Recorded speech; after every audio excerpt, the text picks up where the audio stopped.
নমস্কার, welcome to my channel সমস্যিল শ্রী শ্রী রাধাকৃষ্ণ গোপাল শ্রীমদ ভগবত গীতা। আজ 25 জুন 2026। আমি শ্রী শ্রী চৈতন্য চৈতামৃত আদি লীলা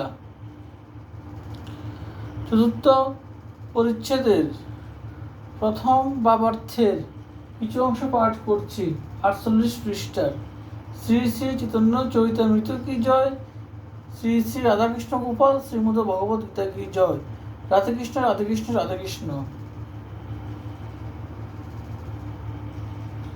স্বয়ং ভগবানের কর্ম নহে বার হরণ, স্থিতিকর্তা বিষ্ণু করে জগৎ পালন। কিন্তু কৃষ্ণের সে হয় অবতার কাল, বার হরণ কাল তাতে হইল মিশাল।